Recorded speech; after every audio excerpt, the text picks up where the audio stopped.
All right, we're back with another Josh Johnson reaction. This video, released recently, is entitled Drake is Suing Everybody But Kendrick. I can't wait to react to it. This is one of my first times reacting, like, very recently after the video dropped. So, never seen it. It's going to be fun. So let's do it. And go check out Josh Johnson and subscribe to his videos. Support this brother. Very talented. All right, let's get it started. Start clapping right now. Start clapping for Josh Johnson, y'all. Let him hear it. I've been genuinely obsessed since I saw it from the moment that it happened. You know, it was around Thanksgiving, and what a thing to be thankful for. Wow. I can't stop reading Drake's filing.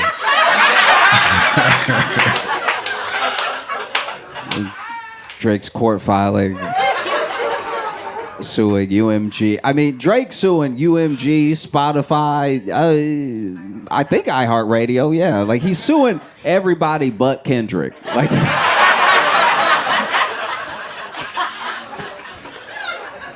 all right.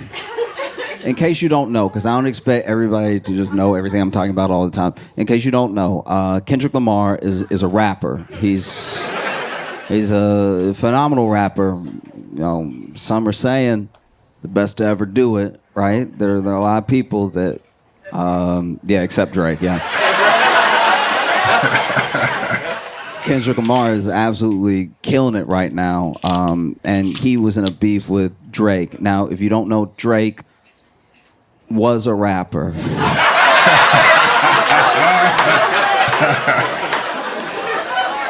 Yes, it was a rapper. He was a rapper until Kendrick Lamar rapped while he was rapping, and then they did it at each other, and it did not go well for Drake. Now Drake is suing, and it's such a thing to take apart because it's genuinely complicated, right? Like, not just the suit, but the reasoning for the suit, and like who would actually be in like a bad position, you know? A lot of this, weirdly enough, if you go all the way back, starts with Kanye, now known as Ye, right? Now, during his Life of Pablo tour, Ye went on this rant. Now, Ye became known for rants. That was like a thing as far back as the Yeezus tour. Probably started, I actually think it started when he was touring 808 and Heartbreak, where just mid-concert, instead of an intermission, he would go on a wild rant, right? Like, and sometimes the rants would have some genuine little nuggets in them of like, oh, that's an inspiring thing that he said. I'm gonna hold on to that. And then sometimes it would be full of things where you were like,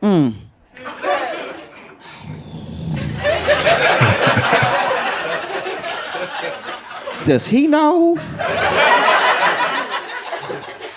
But he's all right. And in one of these rants that became like part of going to the concert, what's Kanye going to talk about? What's he going to go off on and everything? During Life of Pablo, Ye does this thing where he's like, radio lied to you, right? Now, Ye is probably one of the most imperfect messengers of our time. Like, it's sometimes, hear me out, once in a while, sometimes he has something to say that has genuine value in the industry. There are things that he says that are inspiring to anyone who takes inspiration from it, right? And there are some times where he's like so unclear, but he's like about to get there, right? And this was one of those moments, because what he was basically saying was that Drake and some of these artists, they were being artificially pumped up. They were being force-fed to us. We could not get away from them. And he took issue with it because he was like, look, you're being lied to. Something is being sold to you that is not genuine. Something is being sold to you that is completely artificial. It's a machine built by an industry to take your money. The thing that you're being sold has no soul to it. There's no artistry to it. It's just like a complex compound to take as much money from you as possible, maybe to give you the feeling of something genuine, but it's not there, I promise you. It's all been talked about behind closed doors. They've all come up with a plan to take as much of your money as possible, to take as much of your attention as possible, and to have you feeling like you're connected to some of the most hollow people who have ever lived, right? But instead of saying that, he goes, radio lied to you.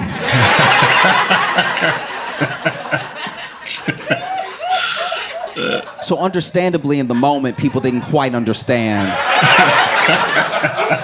what he was trying to say. Oh, shoot. You know? And then there's another interview more recently during the beef when it started where, you know, Ye basically says he was, and it's something that a lot of Drake stans brought up, where he was like, a lot of us involved were just so excited about the destruction of Drake, you know? And they were excited because depending on who you talk to, Drake been a menace for a minute. Like Drake has been sleeping with people's very significant others.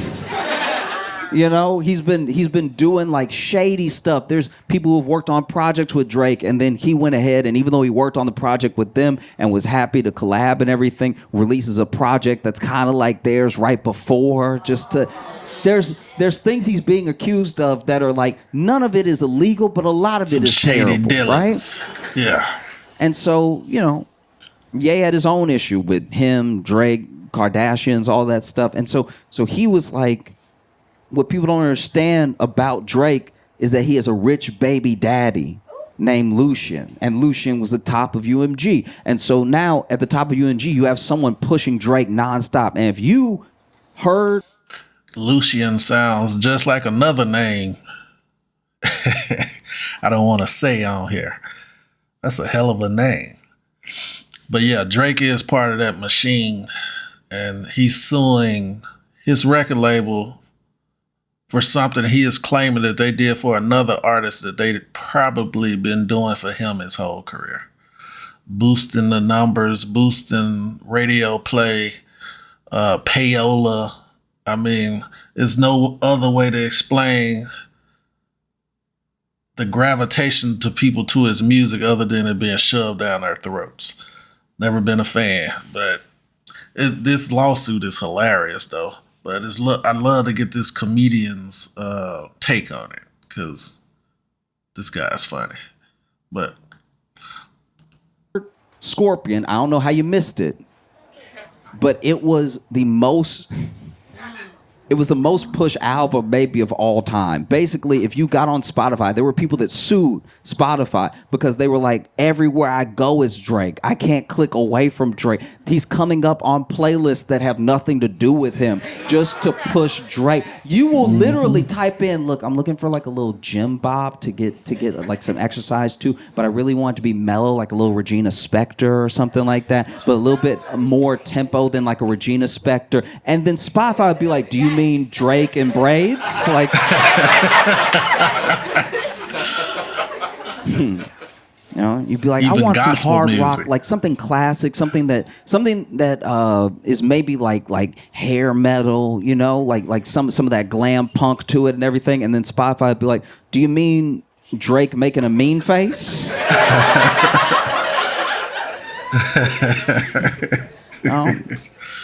He took over every playlist, you know, he every files genre. these lawsuits, and the internet comes for him. They come for him in a way that I thought the beef was bad, but the way that the internet came for this man when he sued, they were calling him Aubrey Graham Cracker.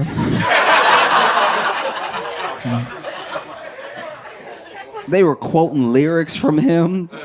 It was I don't know, it was kind of hard to watch. Like I don't even like Drake, and I was like, man, this is a lot. This is, you know, but he sues, and I think a lot of people don't understand what the defamation suit is about. Very quickly, basically, he sues first UMG for what he's saying is botting Kendrick, making it so that Kendrick's song Not Like Us is more successful than it actually should have been, right? Making it more popular through bots and through like manipulation because they made it cheaper for it to get streams, which means more people would play it and stuff like that. They lifted some of the copyrights so more people would do reviews of it and stuff.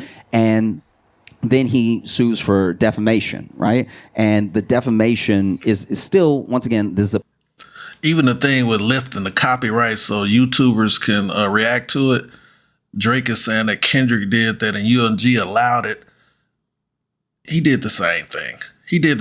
He released his copyrights, but when he saw people weren't doing positive reactions towards his music, he put the copyrights on. So a lot of this stuff in this lawsuit going to be debunked in court, probably thrown out before it even gets started. a petition. This isn't like a full-on lawsuit for damages, but it's basically saying that UMG shouldn't have let Kendrick release Not Like Us because of what it said in there about Drake and them knowing that it was false, right? And this is my thing about that. It's weird that he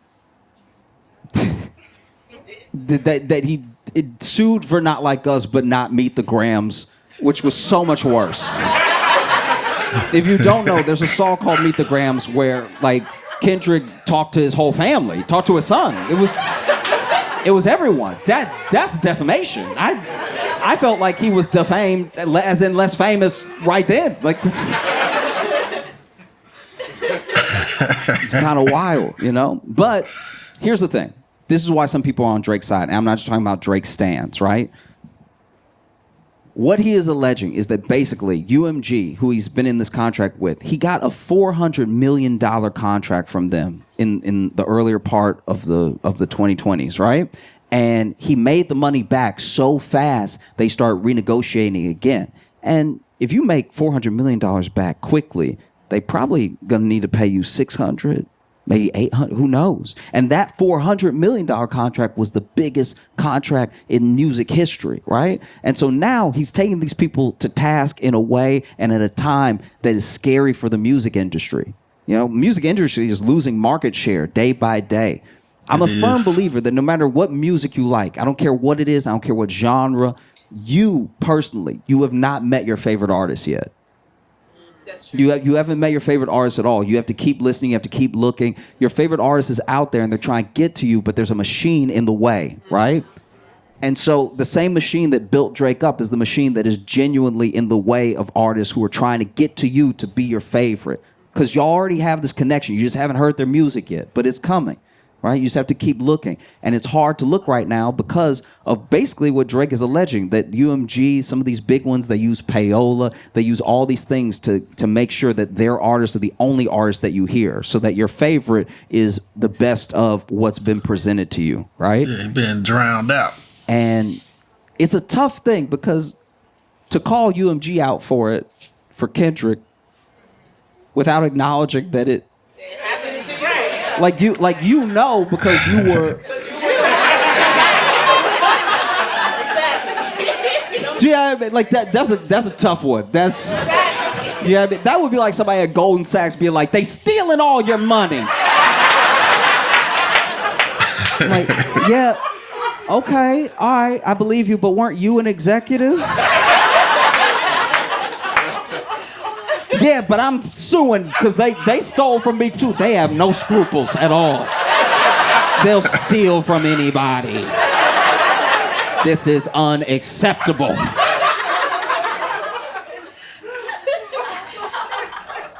You know? And so what Drake is basically alleging is that through the beef they had with Kendrick, UMG actually picked Kendrick and they built him up as much as possible to tear Drake down so that when he came back to the table and he was going to ask for more than his $400 million, they could look him in his eye and say, your stock has gone down. My problem with that theory from Drake is that I think he's so in his own bubble that he thought Kendrick was like this small artist in his mind.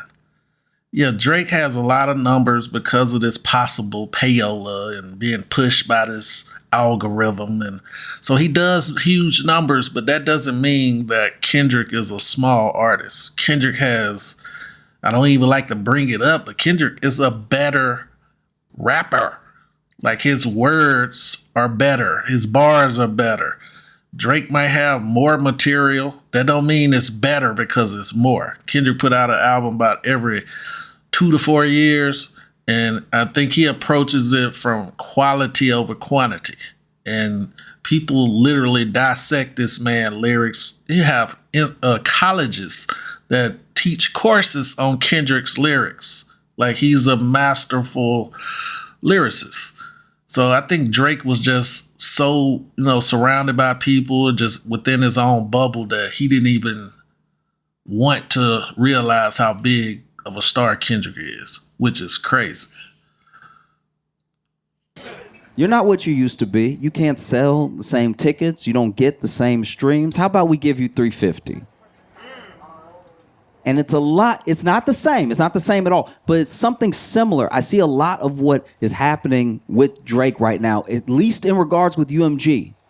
I'm talking specifically on this part of the suit, not the defamation, anything. I'm talking about the way that he's in a negotiation with UMG while something else is going on in his life, and it's hindering that negotiation, right? It reminds me of something that happened with Michael Jackson, because Michael Jackson got so powerful with Sony that he both found out and then accused publicly his lawyers and Sony of working together because he was becoming too powerful. He was owning too much. He was owning too much music. This man had the rights to the Beatles. Like, that's crazy. And so he said, Sony is trying to hurt me because they're not promoting my album in an era that didn't have streaming in that way. They botched my album just to try to get things for me that are mine, And it's similar to Drake in a way because both of them were the biggest artists at the time, biggest artists in the world, right? And they're both like,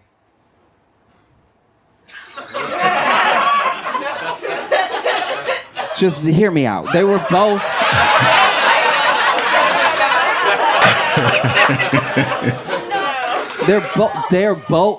Listen. They're both black men that everyone called white, right? And I think that some of that, a part of that is definitely present in people's feelings on the suit, right? Because there are some people that obviously think it's funny. I kind of think it's funny, you know what I mean? But then there are people who I've heard from and who I genuinely agree with that you can't get away from the fact. You cannot get away from the fact that these two individuals, even though their suits are not the same, even though their situations are not the same, these are two individuals who built themselves up to be the biggest in the world. And when it came time for a company to pay them, maybe they did whatever they had to do to not have to do that. Now, I don't believe, personally, the botting thing, because people genuinely were dancing to not like us. People were genuinely losing their minds to not like us. Like, I guess I believe the bot angle that Drake has if he thinks all black people were bots. Like, that's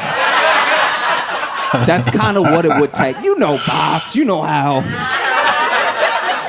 how bots be.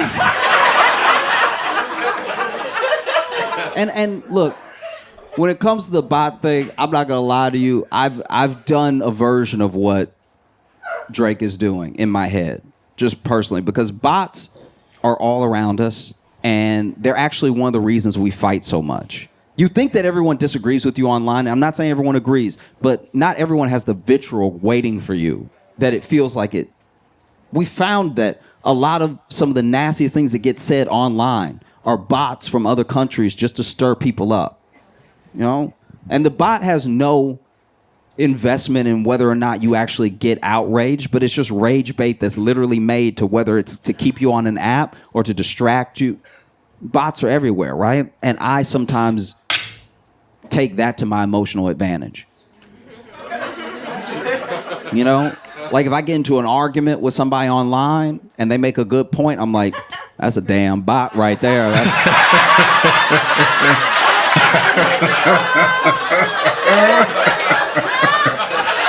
I be thinking the same shit. Like I used to be on the apps back in the day, and I would sometimes meet somebody, chat with them a while, then go on a date and everything. Maybe the date wouldn't work out, but I didn't get their number, and so I messaged them again on the app, and they don't respond. Like, they ghost me, and I'm like, that damn bot's something else.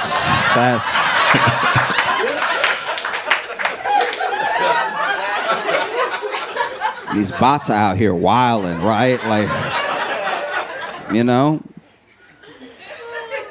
I remember I got to argue with my mom, and she was making some really good points, and she was really like letting me know that she was disappointed in my actions and everything, and really told me why. Broke it down, how she didn't raise me to act the way I had been acted and stuff like that. And I went ahead and typed in the text, because I saw the text bubble bubbling and everything, and I knew more was coming. And I was like, look, I'm gonna have to cut this bot off. Like this.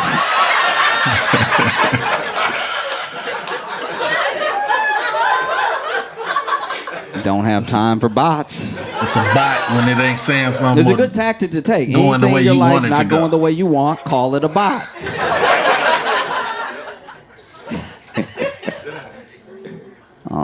And I read and I talked to people as much as I could when the beef was going down. And I talked to Kendrick stans, I talked to Drake stans, I talked to people who did not listen to hip hop at all, who really didn't have a stake in the race at all. And there were people that were saying like, oh man, the only reason Kendrick stopped dropping diss tracks is because he was scared Drake was gonna hurt himself.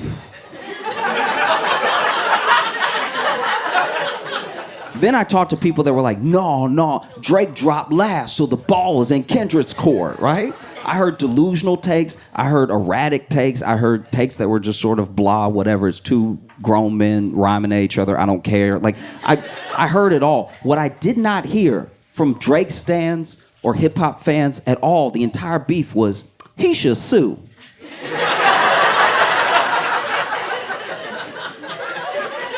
That smells like a lawsuit. Never came out of anybody's mouth, right? And so understandably, there are people that are upset with Drake for suing, because it's like, wow, if you sue and then you win, what does that do to battle rap? What does that do to hip hop? Hip hop literally has artists talking about other artists being like, I'm going. Every artist gonna have to have a public service announcement at the beginning of their songs, a disclaimer. These words are fictional and for entertainment purposes. That's what rap is gonna turn into. Going to sleep with your baby mama. Will they still do that if that person can sue for damages? There's something that is that's like linked, that can't be broken about hip hop and a sort of distance from power, right? Like if you're in the streets, or if you are street, you're not supposed to be in court unless they catch you. You're not supposed to. You see what I mean? It just feels a lot to me, everything that's happening right now between Drake, Kendrick, and UMG feels a lot like what happened between Deontay Wilder and Tyson Fury in boxing, right? Because you look at Tyson Fury and Deontay Wilder, two heavyweights. In case you've never watched boxing, I'll make it very simple for you. Two heavyweights in the world that were number one and number two, right? And we rarely get that in a lifetime, that the best in the world is fighting the second best in the world. And Tyson Fury is a world-class boxer, and Deontay Wilder hits really hard, okay? He's not quite as good of a boxer as Tyson, but he hits so hard, you think that he must knock the soul out of people, right? And so, sure enough, they fight. And in the first fight, Deontay Wilder knocks down Tyson Fury in like such devastating fashion that when he hit the ground, personally, so he got knocked out for a second with his eyes open, and I thought he was dead. I was sure I had seen something terrible. Like I was sitting there just looking around, even though I knew I was the only one in the room. I remember that knockout. And Tyson Fury had been through a lot. He had battled his way back from addiction, from some serious mental health issues. He talked about wanting to take his life and everything. And this man gets knocked down by Deontay Wilder in one of the later rounds. Even though he had been putting in good work the entire fight, this punch came out of nowhere and it knocks him down. And then out of nowhere, he blinks. And a part of me was like, he might still be dead. That's a reflex. I've heard of dead people blinking. That doesn't. And then he blinks again, and then he gets up, and he gets up all at once, just sort of rolls himself up and stands up, and the world is shocked. It's one of the biggest moments that year in sports. How did this dude get up? That feels impossible, right? This man sits up, stands up, and even Deontay Wilder is like, I thought you were dead. Deontay, like, he wasn't on camera in this moment from this angle, but he was probably looking at his fist like, I thought I killed him. That's okay. And they finished the fight, and the fight is a draw, and a lot of people thought that Tyson won the fight. And a lot of people said that it was a draw because boxing is rigged and it's corrupt and everything like that. I'm willing to believe both those things, but basically they did have to fight again because it was a draw. So neither one of them had lost their O yet, right? Second fight, Deontay Wilder shows up ready. And in his mind, he's like, I almost killed this dude the first time. So I'm gonna knock him out this time. It's gonna be simple. It's gonna be easy. I'm gonna get right to it, right? I actually gave him a little too much respect. I backed up a little bit. Go in, right? And Tyson Fury beats Deontay Wilder and beats him pretty bad. And I kind of thought he might beat him because I saw the documentary and the lead up, and there were people talking about like, oh, you know, Deontay's been knocking out his training partners when they're just holding the pads and stuff. And I'm like, that sound like he doesn't have aim. That's...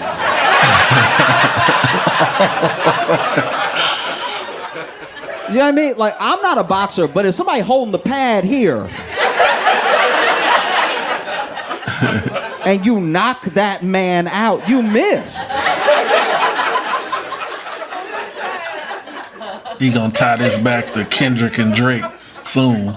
So, you know, Deontay Wilder gets beat in that second fight. They throw in the towel and everything. And Deontay cannot accept that he lost the fight. He actually cannot accept it. He literally says, like, no, he must have cheated then. Because I almost killed this dude. This dude must have cheated. And he takes him on this long campaign. They try to investigate him, everything. They even pull out a clause where they have to do a third fight, even though Tyson wants to go and fight someone else now, and he goes on a whole campaign where he's like, no, this guy cheated. He must have cheated if he beat me because I had him. This dude, we thought he was dead. I had this dude, and then he just beats me like that. There had to have been something. Maybe he had brass knuckles in his glove. There were all of these theories going around, even in the boxing world and stuff. And that's what happened to Drake. Drake didn't believe Kendrick could beat him. He was like, no, too many people on my side. I'm too popular. I'm too big. I'm genuinely too big to fail.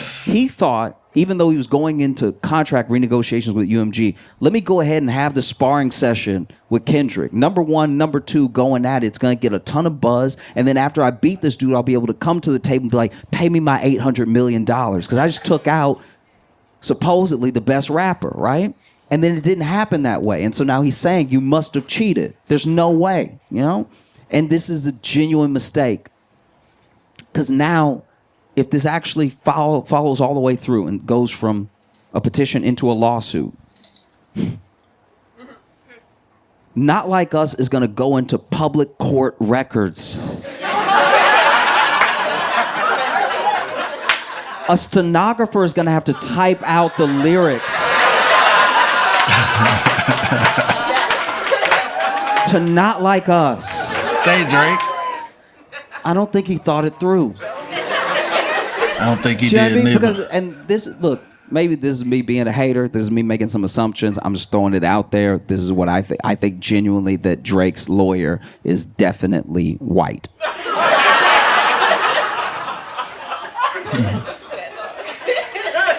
And so now I'm worried for Drake's lawyer that he's going to be in a predicament where he has to defend his client from the and then read out the lyrics to Not Like Us. Now look. It's a YouTuber named Curtis King, Curtis with 2 S. He has a wonderful video you should check out on why Drake will not win a defamation suit against Kendrick for Not Like Us. Go check that out. It was very interesting. He works in the music industry as well. And in the video, he talks about that he didn't have to talk to lawyers about defamation and personal and on the music side. So go check that video out. Curtis King, pretty funny guy, but he has some insightful takes on things. Rap lyrics in court is nothing new. Rap lyrics get used to, send rappers to jail. It gets used against them and in all these different ways. It's nothing new. But whenever you're in court and you got to read the lyrics, usually court likes to still keep things proper. So they'll probably do some replacements. You know what I mean? Like, I think when Drake's lawyer gets to the end where he's going to have to be creative. He's going to have a different word in there. Probably something like, gentlemen.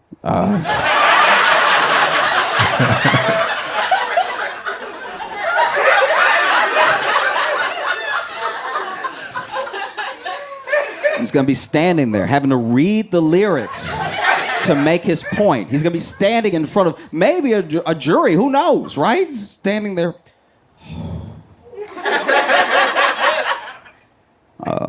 Okay. They tell me Chubb's the only one that get your hand-me-downs. Party at the party playing with his nose now. And Baca got a weird case. Why is he around? Certified lover boy. Certified...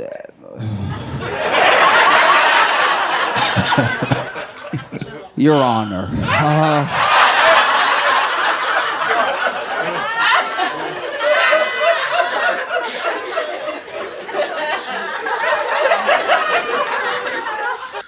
See those lyrics he just quoted when he was naming off all those people, when he said certified PDFs with an S, that's the lyric that they're trying to use in court. And he put an S on it, made it plural, so he was talking about the group of people that he just listed off and not Drake specifically. That's what Curtis King was mentioning. And the only thing that Kendrick really addressed to Drake directly was, "Say Drake, I heard you like him young." So where's the defamation? Allegedly.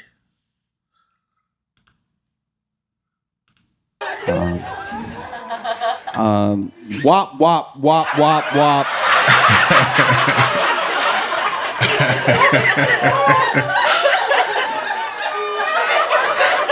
Not mess them up. Dot, F them up. Wop, wop, wop, wop, wop. I'm gonna do my stuff. Why you trolling like a female dog?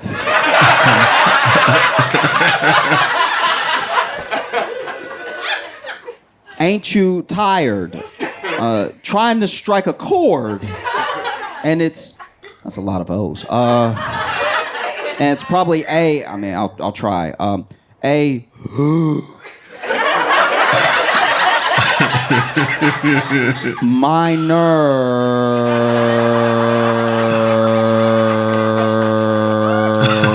zoomed it in the camera.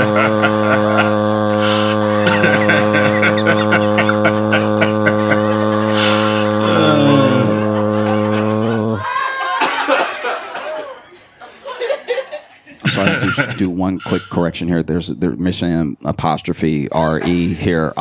They're not like us. They're not like us.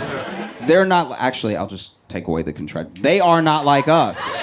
They are not like us. They are not like us.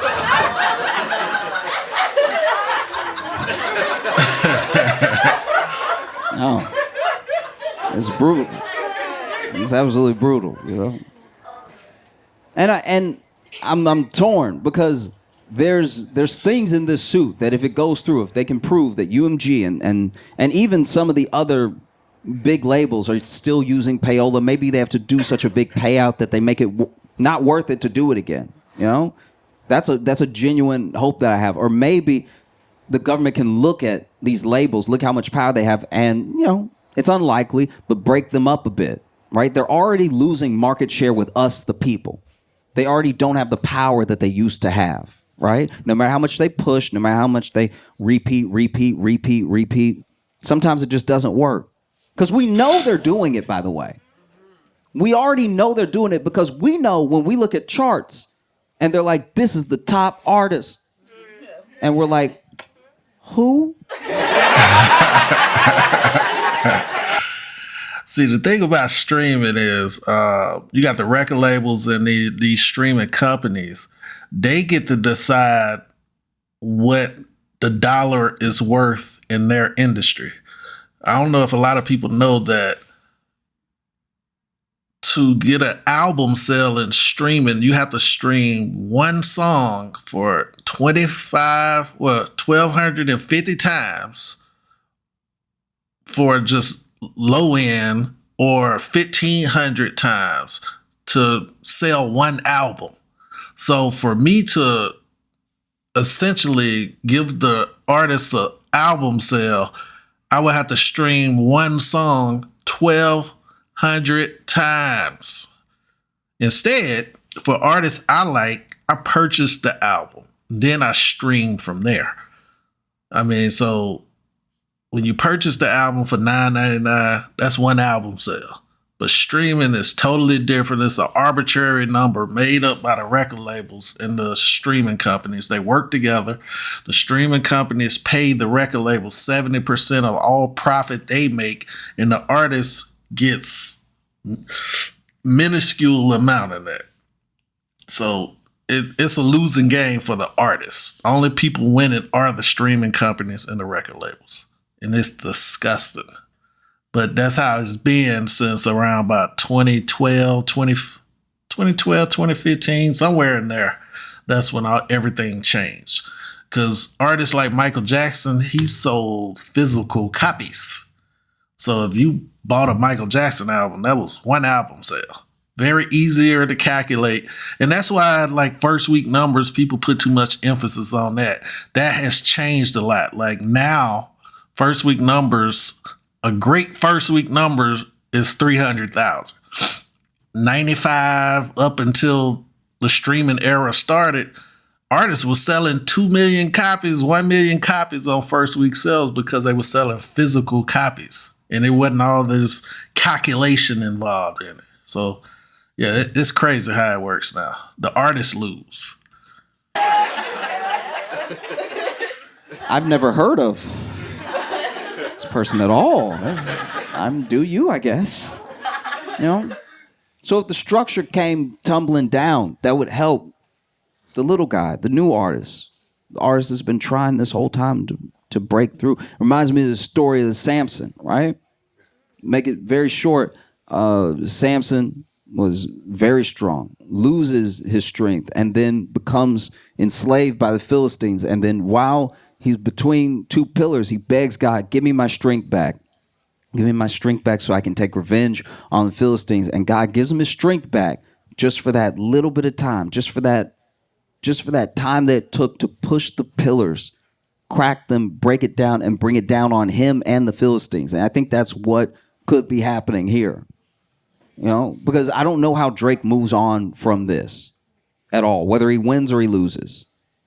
But I know that he might be able to bring the structure down with him, on him, right? And there is a genuine part of me that's split because I don't think that the bots thing happened in that way. I'm sure that generally it happens with every big artist. I will say that. I think no matter who you are, there's probably bots pushing, pulling, whatever. I don't think it's enough to make someone number one, but I do think that it must just happen, right? But the part that I can't get over is that, like, as much as I don't like Drake,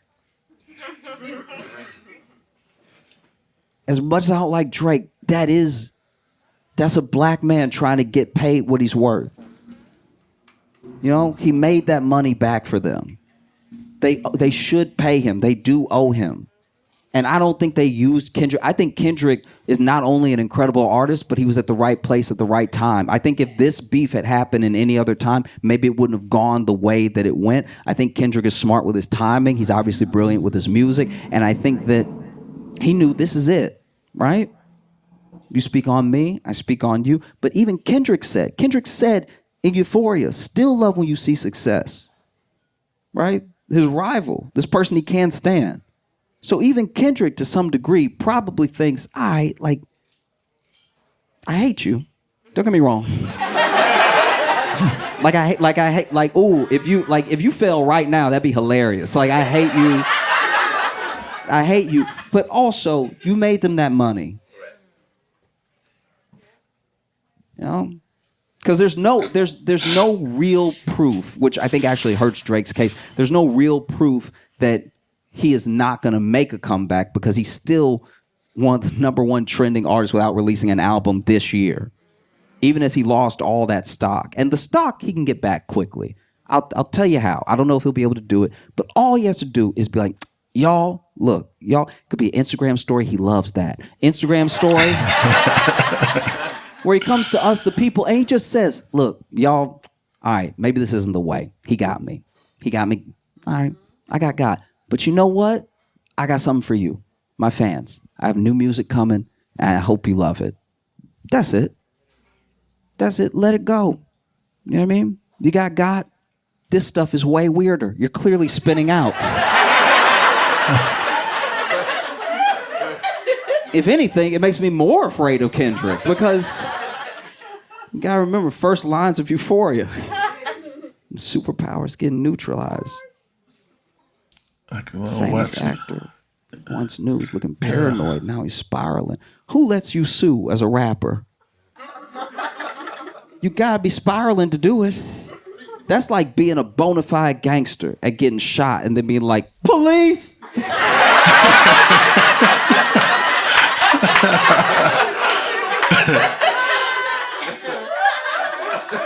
You know? I don't know. I think that, you know, Kendrick caused a full release of the culture, of the movement. People are excited, revitalizing hip hop. There's a chance that with this suit, if he wins, if he follows it all the way through and he wins, that Drake could loose the people from the industry in a small way.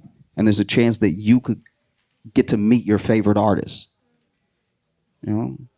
I guess I'll just end it most appropriately with a line from J. Cole.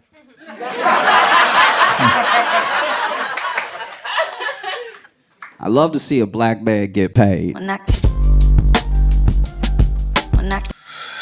There you have it. Good show by Josh Johnson. Yeah, go check him out, man. Go subscribe to Josh Johnson. He dropped these every Tuesday around by 9 o'clock Eastern time.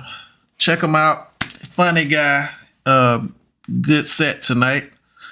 He made some good points. And the thing is, the game that Drake is playing is dangerous. I mean, what does that mean? I don't know.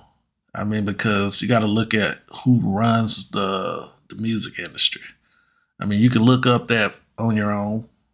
And those artists like Prince and Michael Jackson that went against the record labels had untimely unalivings. Was it tied? Who knows? I don't know. I don't have that information. But you do know they went against the record label, and both of them had mysterious passings.